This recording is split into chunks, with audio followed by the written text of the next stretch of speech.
नमस्कार किसान साथियों, एक बार फिर से स्वागत है आपका आपके अपने यूट्यूब चैनल आरके खेती ज्ञान में। साथियों, आज के वीडियो में हम बात करने वाले हैं काजू की खेती की संपूर्ण जानकारी।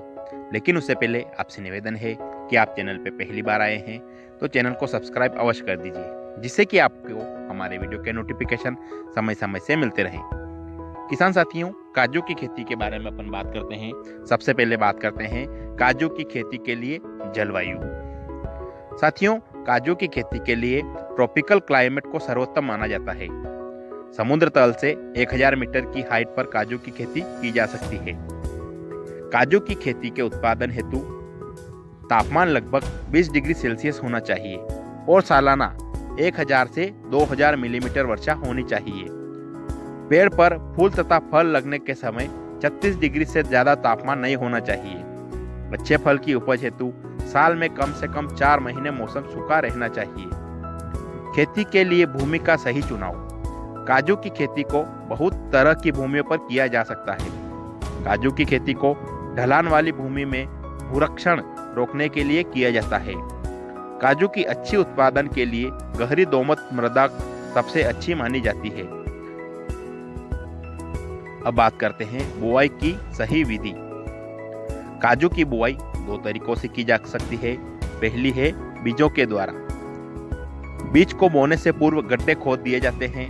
उसके बाद हर गड्ढे में 2-2 बीज बो दिए जाते हैं। शुरुआत में बीजों को जून के समय में बोया जाता है। लगभग 4 सप्ताह के बाद ये बोया हुआ बीज जम जाता है और इसके जमने के बाद एक जगह पर एक पौधा रखा जाता है। 5 साल के बाद इन पौधों में से कुछ पौधों को निकाल दिया जाता है। पौधे को रोपने के समय 2 पौधों के बीच की दूरी लगभग 12 मीटर होनी चाहिए।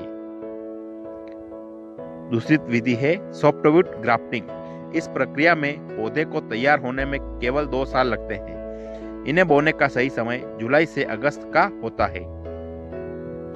अब बात करते हैं काजू में सिंचाई की विधि। सभी फसलों की तरह इसको भी सिंचाई की आवश्यकता होती है। सिंचाई बुआई के तुरंत बाद ही शुरू कर देनी चाहिए। धीरे धीरे आप इसे 10 दिन के अंतराल में भी कर सकते हैं। पौधों में पत्तियों के आने के बाद सिंचाई अवश्य की जानी चाहिए। कीटों से बचाव। कीटों से लगने वाले कुछ रोग है तनाछेदक, स्टेम और रूट बोरर, थ्रिप्स, सुंडी। इस तरह के कीटों की रोकथाम के लिए खेतों में कीटनाशक दवाओं का स्प्रे करना चाहिए। इसके अलावा नीम और काढ़ा का भी छिड़काव करें। इनसे कीटों से बचा जा सकता है। अब बात करते हैं फल की तुड़ाई के बारे में।